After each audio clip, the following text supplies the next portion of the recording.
Alors bonjour, mon nom est France Loca, je suis directrice du Centre régional de Québec pour la Fondation québécoise du cancer et je suis également une de vos guides accompagnateurs pour ce fameux voyage Compostelle en tandem. Alors aujourd'hui, nous allons vous parler principalement des bagages. Donc, cette vidéo portera essentiellement sur l'équipement que le pèlerin, vous, pèlerin de Compostelle en tandem, devrez apporter pour ce voyage. Vous avez reçu un document écrit à cet effet, donc nous allons passer à travers un peu ces informations. Comme à chaque année, nous avons choisi de vous fournir le sac de voyage, c'est-à-dire que nous tenons à ce que les personnes aient environ tout le même équipement. C'est important pour nous de vous faire vivre cette expérience du chemin de Compostelle, mais comme un vrai pèlerin. Alors, il faut penser un peu au détachement du bien matériel. On a suffisamment de bagages dans ce sac pour notre séjour de 10 jours. Ce sac a aussi d'autres avantages. C'est que lorsque nous allons se transporter d'un hôtel à l'autre, nous devons pouvoir ranger l'ensemble des sacs dans notre véhicule de transport et réserver des places pour les passagers. Vous devrez également être en mesure de pouvoir transporter facilement votre sac à votre chambre. Souvent, les hôtels ou les auberges qu'on a choisis n'ont pas d'ascenseur et vous devez franchir 1, 2, peut-être 3 étages avec votre sac. Donc, nous avons choisi également de réglementer le poids. Parce que si nous avons à transporter les bagages pour vous, c'est bien sûr que les guides accompagnateurs devront pouvoir se ménager un peu. Donc, on va vous parler d'un bagage d'environ 7 kg.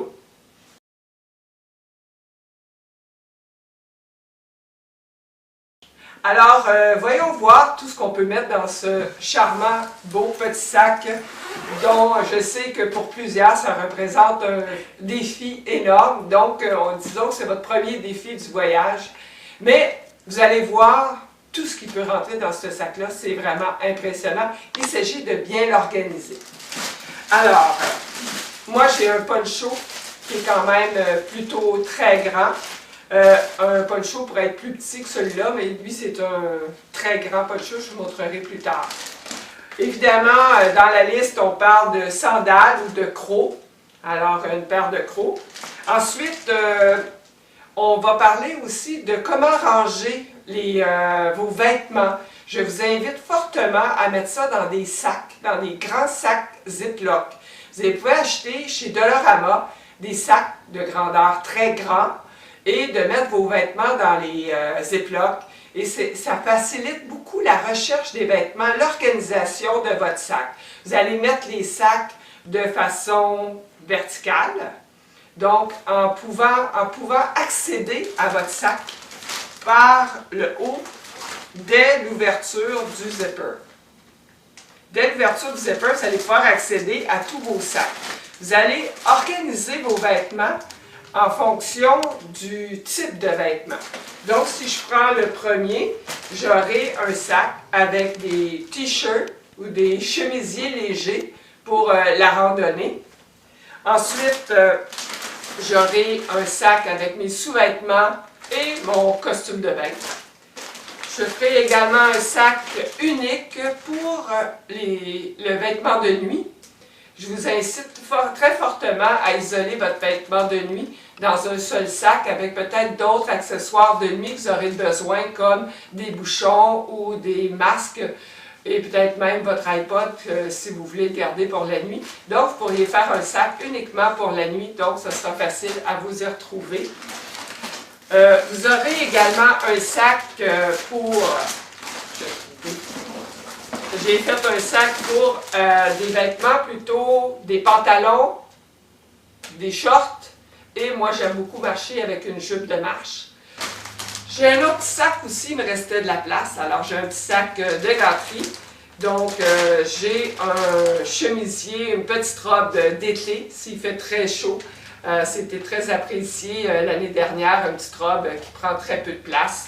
J'ai également un chemisier un peu plus chic pour aller à la salle à manger et une chemise à manches longues qui va, manches longues de type Columbia qui permet que si jamais le soleil était trop fort, c'est très confortable pour marcher au soleil, mais ça va être léger même s'il fait chaud. J'aurai également un autre luxe. Je m'emmène un autre chandail polar coloré pour justement faire un petit peu de variation dans mes vêtements. Vous voyez que dans le dernier sac, j'avais que des gâteries qui étaient supplémentaires à la liste qu'on vous a fournie. Vous aurez également, peut-être vous allez apporter quelques produits, des collations. Apportez pas trop de collations. Ne vous chargez pas de collations pour les 10 jours de randonnée. Là-bas, il y a des magasins, on va passer par des magasins. Par contre, si vous avez des barres énergiques ou quelques fruits séchés que vous tenez à apporter, alors vous pouvez vous faire un petit sac, mais sachez que ça pèse énormément dans le sac et dans le sac à dos. Mais de partir avec une base, je pense que c'est très sécuritaire et prudent. Vous aurez également une trousse de cosmétiques avec vos produits, tout en petit format de pâte à dents, de shampoing, de crème de jour, de crème de nuit. Alors, une petite trousse. Si votre trousse que vous avez personnellement est trop pesante, utilisez tout simplement un Ziploc. Vous allez sauver énormément en poids et en espace là, dans votre sac. Alors ça, c'est un truc également. J'aurai aussi un sac avec plusieurs choses dedans. Alors, en plus d'avoir tout ce matériel-là dans mon sac, franchement, nous en avons amplement pour les 10 jours, j'ai aussi une paire de chaussures en extra dans mon sac. Donc, le sac nous permet d'insérer ici, en dessous, une paire de chaussures. Moi, j'ai choisi d'emmener mes bonnes vieilles espadrilles, tout confort pour assurer la marche dans les journées où peut-être que mes pieds auraient des douleurs ou des ampoules. Alors, tout ça dans notre fameux petit sac de 7 kg. Alors, comme collation, vous pourrez apporter des noix, des amandes grillées. Ici, des barres protéinées, c'est vraiment très apprécié. Ça pourrait être des fruits. Fruit to go fait des fruits très compacts et très faciles à transporter. Ça pourrait être aussi des fruits confits. Et la traditionnelle barre tendre. Et un petit truc très agréable que j'ai trouvé chez Costco, des fruits enrobés de chocolat. C'est vraiment très bon et ça donne une belle petite collation. N'oubliez pas, là-bas, il y a des produits à profusion, peut-être pas tous les jours, mais vous pourrez vous procurer les éléments dont vous aurez besoin pour vos collations, des fruits frais également. Maintenant, j'aimerais vous parler également de quelques accessoires qui pourraient grandement accompagner ou agrémenter votre voyage. Alors, vous aurez certainement un chargeur, soit pour votre cellulaire ou pour votre caméra. Donc, étant donné que les prises sont différentes en Europe, vous aurez besoin d'un adapteur de ce format-ci.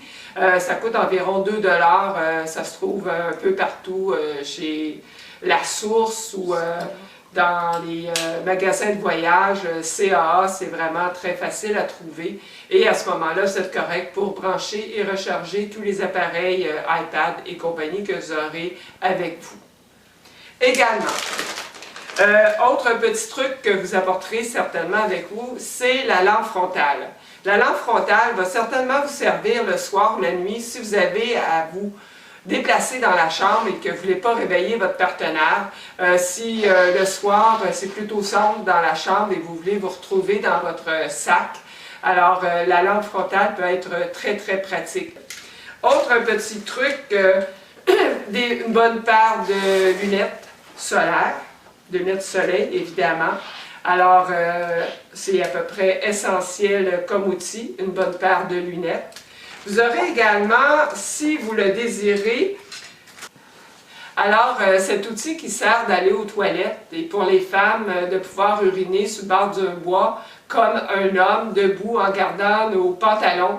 Alors c'est 2 gadgets qui se vendent, principalement celle-ci est la meilleure. Elle se vend chez CAA et elle peut se retrouver également à l'accorder chez Mountain Co-op et dans les différentes boutiques là, de plein air. C'est pas essentiel, c'est un gadget peut-être que vous allez utiliser 1 ou 2 fois pendant le voyage, mais si vous l'avez, vous allez l'apprécier. également, avec ça, vous amènerez certainement un peu de papier de toilette. Vous aurez aussi également, vous apporterez des ustensiles, chose très pratique lorsqu'on s'achète un pique-nique. Alors, un autre gadget qui est vraiment très apprécié, apportez une serviette, peut-être ce format-ci ou un peu plus grand, si vous avez à vous laver, à rafraîchir les pieds ou tout simplement à vous rafraîchir lors de la randonnée. Vous trouverez cette microfibre facilement dans les magasins de genre Dollarama. J'en ai vu également aussi chez Canadian Tire, chez Walmart. C'est pas très coûteux et c'est vraiment très utile. Vous retrouverez également d'autres formats et d'autres textures qui peuvent ressembler à un chamois avec lequel on assèche les voitures. Je vous recommande très fortement d'acheter ces serviettes-là dans les magasins à escompte ou dans les Dollarama et d'y poser vous-même un anneau ou tout simplement un épingle de couche à bébé qui fera très bien l'affaire plutôt que d'aller acheter ce genre de serviettes-là dans les boutiques spécialisées qui vous coûteront une fortune. On vous conseillera également d'apporter des gants, un chapeau et comme je vous l'ai dit tout à l'heure, un poncho ou un sac qui va recouvrir votre sac à dos. Je vais vous montrer maintenant mon poncho qui recouvre mon sac à dos. Mais sachez que ce n'est pas nécessaire d'avoir un poncho de cette envergure-là. Si vous apportez un poncho plutôt économique, assurez-vous d'en avoir 2-3 au cas que la température soit vraiment mauvaise. Mais, règle générale, dans les années dernières, nous n'avons presque pas utilisé nos ponchos. J'imagine que vous me trouvez très jolie. Je suis surtout très confortable en cas de pluie extrême. Et comme vous le voyez, mon sac à dos est recouvert complètement par le poncho. Alors ça, c'est une des solutions idéales. Également, je voulais vous suggérer fortement d'utiliser un poncho plutôt que d'un imperméable parce que l'imperméable, souvent, nous empêche de bien transpirer et le poncho nous permet de rester plus au sec, surtout lorsque les températures sont relativement élevées. Alors, voilà maintenant pour l'ensemble des bagages. Je vous conseille fortement de partir avec les vêtements les plus essentiels dont vous aurez besoin durant le voyage. Donc, dans votre sac à dos que vous apporterez sur l'avion avec vous, vous aurez évidemment votre chapeau. Vous serez vêtu avec votre coupe-vent, un polar, un t-shirt, vos pantalons de marche et vos chaussures de marche. Vous partirez avec ce matériel-là au cas où il y aurait une perte de bagages. Comme ça, vous ne serez pas privé de pouvoir partir marcher le lendemain matin. Et sachez qu'il n'y a pas grand chance de perdre des bagages, mais il vaut mieux prévenir et d'être heureux dès le premier jour avec tout l'équipement nécessaire que ça nous prendra pour partir pour ce magnifique voyage. Alors, voici, la valise est faite, on est prêt à partir. À bientôt.